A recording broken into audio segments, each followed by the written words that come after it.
नमस्कार मित्रों, मेरा नाम है आदित्य। आप देख रहे हैं एडवोकेट आदित्य यूट्यूब चैनल।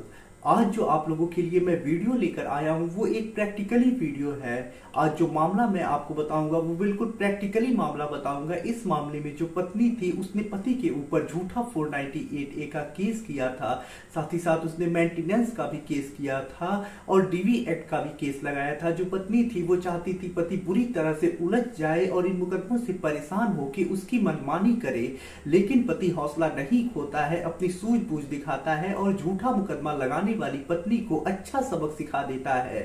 अब देखिए, ये जो मामला मैं लेकर आया हूं वो एक प्रैक्टिकली मामला है और हमारे ही कोर्ट का, जिस कोर्ट में मैं प्रैक्टिस करता हूं उसी कोर्ट का मामला है।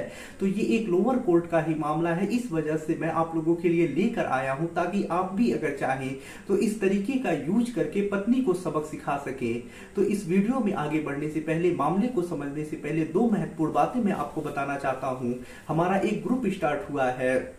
ये जो ग्रुप है ऐसे लोगों के लिए है जिनकी पत्नी ने उनके ऊपर झूठा 498A का मेंटेनेंस का मुकदमा लगा दिया है। वो लोग लड़ लड़ के परेशान हो गए हैं, उन्हें कोई गाइड करने वाला नहीं है।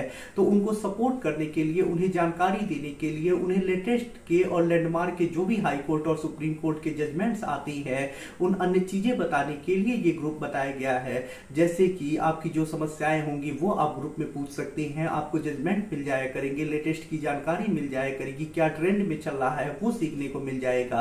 साथ ही साथ मैं लाइव आऊंगा, वहां भी आप अपना क्वेश्चन पूछ पाएंगे। तो ये ग्रुप ऐसे लोगों के लिए काफी ज्यादा यूजफुल साबित होने वाला है। तो यदि आप इस ग्रुप से जुड़ना चाहते हैं तो आपको वन टाइम 500 रुपीज पे करने पड़ेंगे। यदि ग्रुप से जुड़ना हो तो व्हाट्सएप पे मैसेज करिएगा, नंबर मेरा स्क्रीन पे दिखाई दे रहा होगा आपको। दूसरी जो महत्वपूर्ण बात है वो ये है कि मेरा एक किताब पब्लिश हुआ है जिस किताब का नाम है legal guide for husband in matrimonial cases. अब देखिए, जैसा इस किताब का नाम ही है legal guide for husband in matrimonial cases, वैसा ही इस किताब का उद्देश्य भी है। यदि आप कोई भी मैट्रिमोनियल मुकदमा लड़ रहे हैं, जैसे कि आपकी पत्नी ने आपके ऊपर झूठा 498A का केस लगा दिया है, 125 CRPC का केस लगा दिया है, डीवी एक्ट के तहत केस लगा दिया है, तो ये किताब आप लोगों के लिए काफी ज्यादा यूजफुल साबित होने वाला है। जो भी आपकी मुसीबतें हैं उसका समाधान आपको इस किताब में मिलेगा कि किस प्रकार से 498A की प्रक्रिया चलेगी, डीवी एक्ट की कैसे प्रक्रिया चलेगी, किस प्रकार से अपना बचाव करना है, क्या करके सामने वाली पार्टी को सबक सिखाना है, क्या करके खुद का बचाव करूंगा और सामने वाली पार्टी के ऊपर प्रेशर बनाऊंगा, ये सारी चीजें आपको इस किताब में मिल जाएंगी। साथ ही साथ कैसे कोई ड्राफ्टिंग करनी है, कैसे कोई एप्लीकेशन देना है, वो सारी चीजें आपको इस किताब में समझने को मिल जाएंगी। तो यदि कोई भी मैट्रिमोनियल मुकदमा आप लड़ रहे हैं तो ये किताब आपके लिए काफी ज्यादा यूजफुल साबित होने वाला है। इस किताब का जो मूल्य है वो 600 रुपए है, जिसमें 100 रुपए कोरियर चार्ज है। किताब को बाई करने के लिए व्हाट्सएप नंबर स्क्रीन पे दिखाई दे रहा होगा, उस पर मैसेज करिएगा। तो आइए अब अपने हम महत्वपूर्ण जजमेंट के ऊपर आते हैं, इस मामले को समझते हैं। तो देखिए, ये जो मामला है वो फैमिली कोर्ट का ही मामला है, यानी लोअर कोर्ट का ही मामला है। तो अब देखिए, ये मामला जो है वो प्रैक्टिकली बिल्कुल मैं आपको समझाऊंगा कि क्या हुआ है, कैसे हुआ है। तो देखिए, इस मामले में जो पत्नी होती है वो 498A के तहत पति के ऊपर, पति के घर वालों के ऊपर एक FIR दर्ज करा देती है। जब ये FIR दर्ज हो जाता है उसके बाद जो पत्नी होती है 125 CRPC के अंतर्गत भी मेंटेनेंस के लिए पति के विरुद्ध मुकदमा दायर करती है। जो पत्नी होती है जब मेंटेनेंस का मुकदमा दायर कर देती है तो उसमें जो वो एफिडेविट देती है उसमें यही कहती है कि वो कुछ नहीं करती है, बेरोजगार है, कोई कार्य नहीं करती है। जो उसका पति है वो सॉफ्टवेयर इंजीनियर है और महीने का वो 60,000 रुपए सैलरी के तौर पे कमा रहे हैं। पत्नी खुद को बेरोजगार बताती है और अपने पति को ये बताती है कि इंजीनियर है, लेकिन वास्तविकता ये नहीं होती है। पत्नी झूठ बोली होती है। पत्नी जो होती है शादी के पहले से ही कार्यरत होती है, वो नौकरी कर रही होती है, वो बीएड करके एक स्कूल में पढ़ा रही होती है, लेकिन ये बात पत्नी छुपा लेती है, झूठ बोल देती है। जब पति जाता है स्कूल में पता करने जहां पत्नी शादी के पहले और शादी के बाद भी पढ़ा रही होती है, तो पता चलता है कि पत्नी ने नौकरी छोड़ दिया है, अब वो नहीं यहाँ पढ़ा रही है। लेकिन ये मुकदमा जब चलने लगता है तो पति को पता चलता है कि पत्नी अपना स्कूल चेंज कर दी है, वो अब कहीं और पढ़ा रही है और पत्नी एफिडेविट दे रही है कि वो कुछ नहीं करती है, बेरोजगार है, कोई कार्य नहीं कर रही है, और दूसरी तरफ वो पढ़ा रही है। अब पति की मुश्किलें थोड़ी बढ़ जाती हैं, क्योंकि पत्नी प्राइवेट स्कूल में पढ़ा रही होती है, तो यहाँ सबूत खोजना बहुत ज्यादा मुश्किल होता है। उसके बाद जो पति होता है काफी प्रयास करता है, जो पति होता है उसे दो चीजें मिलती हैं। पहला तो ये चीज कि पत्नी जिस क्लास की क्लास टीचर होती है वो क्लास 8th की क्लास टीचर होती है, तो उसमें वो किसी बच्चे को टीसी और मार्कशीट बना के दी होती है। तो जो पति होता है वो उसे मिल जाता है, जिसमें पत्नी का नाम लिखा होता है, सिग्नेचर होता है और बकायदा लिखा होता है क्लास टीचर। इससे ये तो पति अब साबित कर सकता है कि हाँ जो पत्नी है वो वर्तमान समय में यहाँ पढ़ा रही है। उसके बाद पति कहीं से जुगाड़ कुछ लगाता है, व्यवस्था करता है और पत्नी का स्कूल से सैलरी स्लिप निकलवा लेता है, यानी पत्नी को जो सैलरी मिल रही होती है वो निकलवा लेता है। अब पति के पास ठोस सबूत हो जाता है कि पत्नी झूठ बोली है।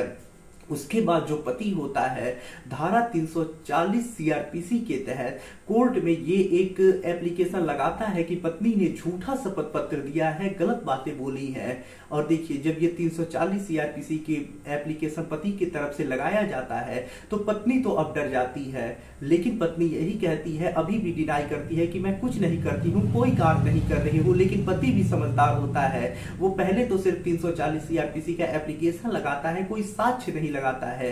पत्नी साफ बोल देती है एप्लीकेशन लगाने के बाद, जब उसे जवाबदेही उस पर देनी होती है, ऑब्जेक्शन देना होता है, तो मैं कुछ नहीं कर रही हूँ, मेरा पति झूठा एप्लीकेशन लगाया है, इसके एप्लीकेशन को रिजेक्ट किया जाए। लेकिन उसके बाद जब आर्गुमेंट होता है, जब साक्ष्य पति देता है, तब जाके पत्नी का होश ही उड़ जाता है। और ऐसे में जब कोर्ट भी साक्ष्य देखता है तो यही पाता है कि पत्नी ने झूठ बोला है, पत्नी कमा रही है, उसे सैलरी मिल रही है और महीने का 30,000 रुपए उसे स्कूल से सैलरी के तौर पे मिल रहा है। तो यहाँ पत्नी झूठ बोली होती है और उसे सैलरी मिलने के बावजूद भी वो खुद को बेरोजगार बता रही होती है। तो इस वजह से उसका शपथ पत्र जो होता है झूठा मान लिया जाता है और कोर्ट साफ कह देता है कि अब आपके ऊपर 191 आईपीसी, 192, 193 और अन्य आईपीसी की धाराओं में मामला दर्ज होगा, क्योंकि आपने झूठा शपथ पत्र दिया है और इसमें आपको 7 साल तक की सजा भी हो जाएगी। तो इसकी वजह से पत्नी काफी डरती है। कोर्ट जो होता है आदेश करता है कि पत्नी के ऊपर यह मामला दर्ज किया जाए। अब पत्नी की हालत खराब हो जाती है। अब चूंकि पति भी यही चाह रहा होता है कि कैसे भी करके इस झूठे मुकदमों से बाहर निकला जाए और किस तरह से पत्नी के ऊपर प्रेशर बनाया जाए, तो ये कार्य करता है तरीका। और पत्नी के ऊपर जब 340 सीआरपीसी अलाउ होता है, उसका झूठ पकड़ा जाता है, तो ऐसे में पत्नी खुद अब समझौता के लिए झुक जाती है और 0 रुपए में बिना किसी पैसे के, बिना किसी लेन देन के, जो जैसे होता है पत्नी वैसे ही समझौता करती है, अपने मामले वापस लेती है, पति अपना मामला वापस लेता है, दोनों में समझौता होता है, डाइवोर्स लेके दोनों अलग अलग हो जाती हैं। तो जो पत्नी यहाँ चाल चली थी कि पति को फंसा दे, 498A लगा दे, मेंटेनेंस केस लगा दे, डीवी केस लगा दे और पति को अपने काबू में कर ले, अपनी मनमानी बात मनवा ले, वो कामयाब नहीं हो पाती है। पति अपने सूझबूझ से इस मामले से बाहर निकल पाता है। तो यदि आपका भी ऐसा ही कोई मामला है, पत्नी ने झूठ बोला है, 340 सीआरपीसी आप भी पत्नी के ऊपर लगा सकते हैं और पत्नी के ऊपर कार्यवाही करा सकते हैं। यदि आप चाहते हैं मुझसे 340 सीआरपीसी की एप्लीकेशन की ड्राफ्टिंग कराना, तो मैं ये करके आपको दे सकता हूं। इसके लिए मेरे व्हाट्सएप नंबर पे आपको मैसेज करना होगा। आशा कर रहा हूं ये जानकारी आपको काफी ज्यादा पसंद आई होगी। और यदि आप इसके लिए हाई कोर्ट का जजमेंट चाहते हैं, रूलिंग लगाना चाहती हैं, तो मेरे व्हाट्सएप ग्रुप से जुड़ जाइएगा। उसमें आपको रूलिंग भी मिल जाएगी कि कौन सा जजमेंट लगा के आप 340 सीआरपीसी का एप्लीकेशन अलाउ करा सकते हैं। इसके लिए हाई कोर्ट का भी आपको लैंडमार्क जजमेंट मिल जाएगा। तो आशा कर रहा हूं जानकारी आपको पसंद आई होगी। यदि आप किसी कानूनी समस्या से परेशान हैं और ऐसे में आप मुझसे फोन पे बात करके अपनी कानूनी समस्या का समाधान प्राप्त करना चाहती हैं, तो इसके लिए मेरा व्हाट्सएप नंबर स्क्रीन पे दिखाई दे रहा होगा। मैसेज करके अपॉइंटमेंट बुक करा के मुझसे कॉल पे बात कर सकते हैं।